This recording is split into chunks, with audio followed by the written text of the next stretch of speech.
ഒന്നുമില്ല. തേങ്ങ ചമ്മന്തി അരയ്ക്കാൻ വേണ്ടി മുളകില്ല.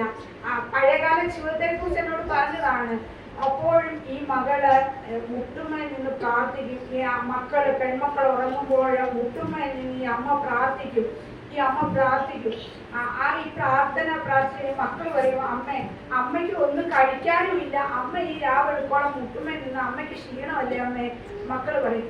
അപ്പോഴമ്മ പറയും, ഈശോ നമ്മളെ വഴി തരത്തും മക്കളെ, വേറെ വഴികളില്ല. ഇന്ന് 5 കുഞ്ഞുങ്ങളും വിദേശത്താണ്. ഒത്തിരിയേറെ സന്തോഷത്തോടെ ആ കുടുംബം ജീവിക്കുന്നു. ചാലച്ചന്റെ കാലത്താണ്. ചാലച്ചന് സ്കൂളില് ഒരു നിവൃത്തിയുമില്ല, ഈ അമ്മയ്ക്ക് ഒരു നിവൃത്തിയുമില്ല. ചാലച്ചനെ കാണാൻ ചെന്നപ്പോൾ ആ സ്കൂളിലെ പിയൂണായിട്ട് ജോലി കൊടുത്തു. ഈ ഒരു ഭർത്താവ് മരിച്ച 6-8 വർഷം ഒന്നുമില്ലായ്മയെ ജീവിച്ചു. അതിനുശേഷമാണ് ചാലച്ചനെ കാണാൻ വേണ്ടി ചെല്ലുന്നത്. ചാലച്ചനെ കാണാൻ വേണ്ടി ചെന്നിട്ട് ഒരു സ്കൂളിലെ പിയൂണായിട്ട് ജോലി കൊടുത്തു. അവിടെ നിന്ന് പലരെയും കണ്ടുമുട്ടി. പല അധ്യാപകരിലൂടെ സഹായത്തിലൂടെ മക്കളെയൊക്കെ പഠിപ്പിക്കാൻ സാധിച്ചു. മക്കളെയൊക്കെ പഠിപ്പിച്ച് വലുതാക്കി അവരൊക്കെ നല്ല രീതിയിലെത്തി. ഇന്ന് നല്ല ഒരു കുടുംബജീവിതം, മക്കളൊക്കെ നല്ലൊരു കുടുംബജീവിതം നയിക്കുന്നു. അമ്മ വാർദ്ധക്യത്തിലാണ്. അമ്മയെ മക്കൾ നന്നായിട്ട് നോക്കുന്നു. ആ അമ്മ മുട്ടുമേൽ നിന്ന് ഒറ്റ കാരണം മാത്രമാണ് ആ കുടുംബം വിജയിച്ചത്. വേറൊന്നുമല്ല, മുട്ടുമേൽ. എന്നോട് പറഞ്ഞു, ഷേർലി, എനിക്ക് പലപ്പോഴും മുട്ടുമേൽ നിൽക്കുമ്പോൾ എനിക്ക് പ്രാർത്ഥിക്കാൻ പറ്റാത്ത അവസ്ഥ ഉണ്ടായിരുന്നു. പ്രാർത്ഥിക്കാൻ പറ്റുന്നില്ല. ഒന്നാമത് വിശപ്പ്. 5 പിള്ളേരുടെ വയറ് നിറയ്ക്കാൻ വേറെ വഴികളൊന്നുമില്ല. ഒന്നാമത് വിശപ്പ്. കഞ്ഞി വെള്ളം പോലും മര്യാദയ്ക്ക് കിട്ടുന്നില്ല. അപ്പോഴിങ്ങനെ ചിന്തിച്ചപ്പോൾ ഞാനിങ്ങനെ ചിന്തിക്കുമായിരുന്നു, എന്തോരു വിഷമത്തിലൂടെയാണ് ആ മകള് കടന്നു പോയെന്ന്. എനിക്ക് ഈ അടുത്ത കാലത്ത് ആ മകളെ കണ്ടപ്പോൾ ഒത്തിരി സന്തോഷം തോന്നി. ആ മകളുടെ ജീവിതാവസ്ഥകൾ മാറിയപ്പോഴേ മുട്ടുമേൽ നിന്ന് പ്രാർത്ഥിക്കുമ്പോൾ കെട്ടുപൊട്ടും. മുട്ടുപൊട്ടിയ കെട്ടുപൊട്ടും, ഉറപ്പാ. ഇല്ലേ? പൊട്ടുകയല്ലേ ചോദിച്ചേട്ടാ? പൊട്ടിയ തമ്പുരാനത് കാണും. അത് ഉറപ്പാ. പല സാഹചര്യങ്ങളിലൂടെ ഈ 10-16 വർഷത്തെ എൻ്റെ ആത്മീയ ജീവിതത്തിൽ ഒരുപാട് മക്കളെ ഞാൻ കണ്ടുമുട്ടുമ്പോഴും ഞാൻ ഓർക്കുകയാണ്, ആൻഡ്രൂസ് അച്ഛൻ ഭീമനടി ഇടവകയിൽ ഇരിക്കുമ്പോൾ അവിടെ ധ്യാനം കൂടാൻ വേണ്ടി ആൾക്കാർ വരും. ഒരു കൗൺസിലിംഗിൽ വരുമ്പോൾ ഒരു ചേച്ചി എന്നും എല്ലാ ദിവസവും എല്ലാ വെള്ളിയാഴ്ചയും വന്നിട്ട് ക്രിസ്തുരാജിന്റെ മുന്നിലാണ്, ക്രിസ്തുരാജിന്റെ സൈഡിലാണ് ഞാൻ ഇരിക്കുന്നത്. അവിടെ വന്നിരുന്ന് എന്നോട് സങ്കടം പറയും. എല്ലാ വെള്ളിയാഴ്ചയും വരുമ്പോഴും ഞാൻ പറയും, ചേച്ചി കൗൺസിലിംഗ് അല്ല, സങ്കടം, ഒരു കൗൺസിലിംഗ് വിഷയമല്ല, സങ്കടം പറയും. ഞാൻ എങ്ങനെ മുന്നോട്ട് പോകും എനിക്കറിയാൻ പാടില്ല. എൻ്റെ ഭർത്താവ് മദ്യപാനിയാണ്, എങ്ങനെ ഞാൻ മുന്നോട്ട് പോകും എനിക്കറിയാൻ പാടില്ല. ഞാൻ പറയും, ചേച്ചി പ്രാർത്ഥന. അവസാനം കണ്ണുനീരെല്ലാം കൂടെ വരും. തമ്പുരാനെ, നീ ഇത് കാണുക. തമ്പുരാന്റെ മുന്നിലേക്ക് ഈ കണ്ണീര്, എനിക്ക് തന്നെ സങ്കടം വന്നിട്ടുണ്ട്. ഈ ക്രിസ്ത്യാനിന്റെ ഈ കണ്ണീരെല്ലാം കൂടെ ക്രിസ്ത്യാനിന്റെ മുന്നിലേക്ക് എറിഞ്ഞിട്ട് അങ്ങ് പോകും. അപ്പോഴും ഞാൻ വർഷങ്ങൾ കഴിഞ്ഞ് ഞാൻ തിരിച്ചു വന്ന് ചേച്ചിയുടെ സങ്കടങ്ങളും വേദനകളും ഒത്തിരി ഞാൻ കേട്ടിട്ടുണ്ട്, ഒത്തിരി ഞാൻ പ്രാർത്ഥിച്ചിട്ടുണ്ട്.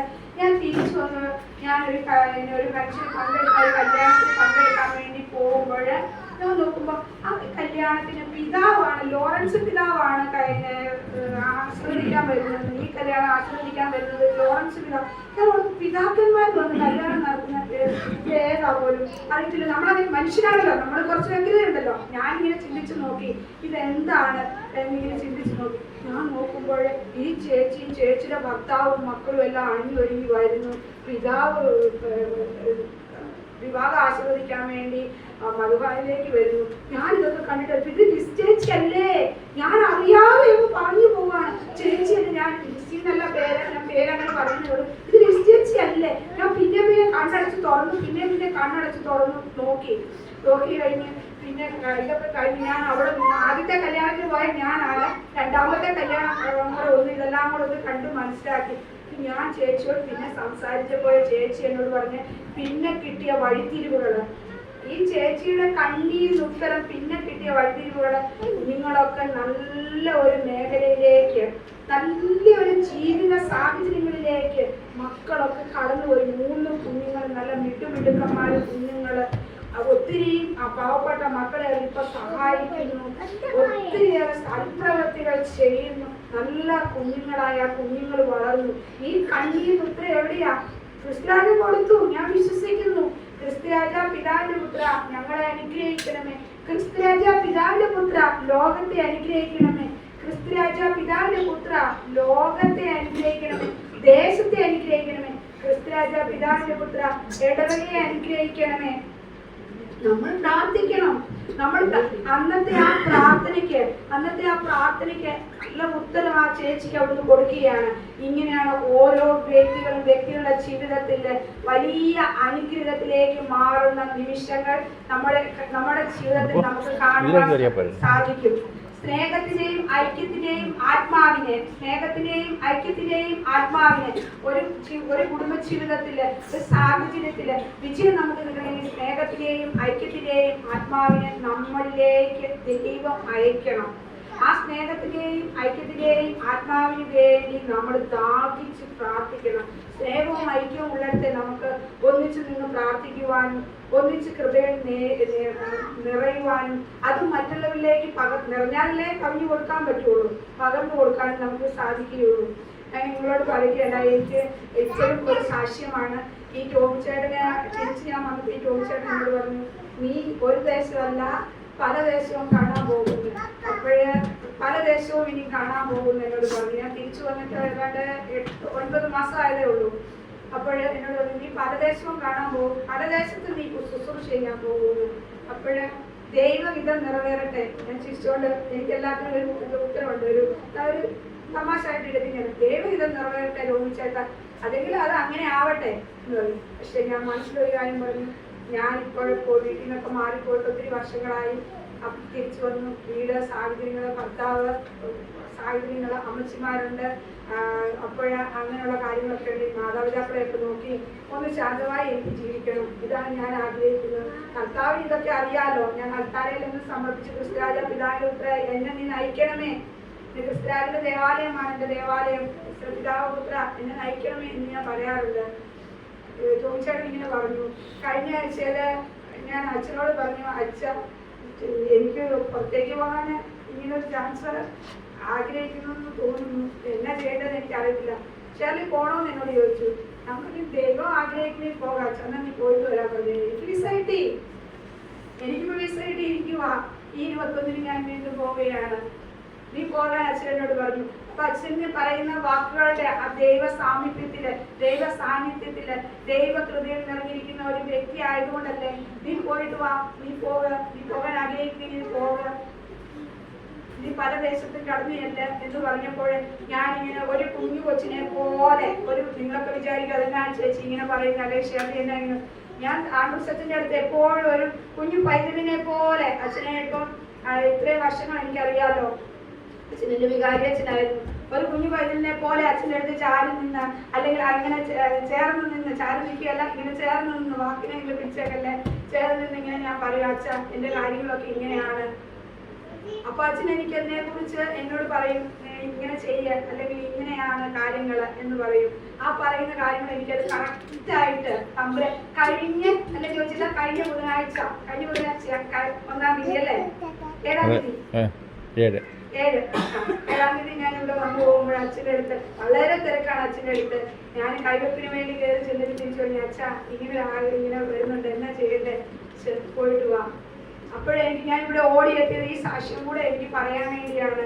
നമ്മുടെ ദൈവം പറയുന്ന, ഇപ്പം ദൈവം അബ്രാഹത്തോടും സാറായോടും പറഞ്ഞതുപോലെ ദൈവം പറയുന്ന വഴികൾ നമുക്ക് വിശ്വസിക്കാൻ പറ്റത്തില്ല. ചില വഴികൾ നമുക്ക് വിശ്വസിക്കാൻ പറ്റത്തില്ല. നമ്മളെ പിന്നെ ഞാൻ രണ്ടാമതായ ഒരു കാര്യം പറയുന്നത്, നമ്മളെ ഏതെങ്കിലും ദേശത്തേക്ക് അല്ലെങ്കിൽ നമ്മളെ ചീമേനി എന്ന സ്ഥലത്തേക്ക് നമ്മളെ പറഞ്ഞു വിടുകയാണെങ്കിൽ, നമ്മൾ ഈ ദേശത്തൂടെ കടന്നു പോകുകയാണെങ്കിൽ, എന്തിനാ നമ്മൾ ഈ ദേശത്തേക്ക് വരുന്നത്? ഈ ദേശത്തിലൂടെ നമ്മൾ വാഹനത്തിലൂടെ കടന്നു പോവുക, അല്ലെങ്കിൽ നടന്നു വരിക, അല്ലെങ്കിൽ ഈ ദേശത്തൂടെ നമ്മൾ പോവുക, എന്തിനാ നമ്മളെ വിടുന്നത്? ഈ ദേശത്തിന് വേണ്ടി നമ്മൾ പ്രാർത്ഥിക്കണം. ഏത് സ്ഥലത്തോടെ നമ്മൾ പോകുമ്പോൾ ആ സ്ഥലത്തെ അനുഗ്രഹിച്ച് പ്രാർത്ഥിക്കണം. അതൊരു വലിയ കൃപയാണ്. ആ അനുഗ്രഹിച്ച് നമ്മൾ പ്രാർത്ഥിക്കുമ്പോൾ, ആ കൃപ കിട്ടുമ്പോൾ, ആ കൃപയിൽ നമ്മൾ നിറയുമ്പോൾ ദൈവ സാമീപ്യം നമ്മളിൽ നിറയുകയാണ്. ദൈവ സാമീപ്യം നമ്മൾ ആർക്ക് വേണ്ടി പ്രാർത്ഥിക്കുന്നു, അതേ ആ കൃത്യസമയത്ത് ദൈവം നമ്മളുടെ ഇടപെടുകയാണ്, നമുക്ക് വേണ്ടി ഇടപെടുകയാണ്. നമ്മൾ വിചാരിക്കും മധ്യസ്ഥ പ്രാർത്ഥന എന്ന് പറയുമ്പോൾ, അയ്യോ ഇവർക്ക് വേണ്ടി പ്രാർത്ഥിച്ചു, അല്ലെങ്കിൽ അച്ഛൻ്റെ വേണ്ടി പ്രാർത്ഥിച്ചു, അല്ലെങ്കിൽ ഈ ചേട്ടന് വേണ്ടി പ്രാർത്ഥിച്ചു, അപ്പോഴേ എന്താ നമ്മൾ ഇത്ര പ്രാർത്ഥിച്ചു, നമ്മൾ എന്തോരം പ്രാർത്ഥിച്ചു, നമ്മൾ അല്ല, നമ്മൾ പരാതി കൂടാതെ പ്രാർത്ഥിക്കുമ്പോൾ നമ്മൾക്ക് കൃപ നമ്മളിലേക്ക് നിറയാണ്. അതൊരു ഒരു ഭയങ്കര അനുഭവമാണ്. നിങ്ങളത് ശ്രമിച്ചു നോക്ക്. നിങ്ങൾ ശരിക്കും ആ ഒരു വിഷയം ഒന്ന് ശ്രമിച്ചു നോക്ക്.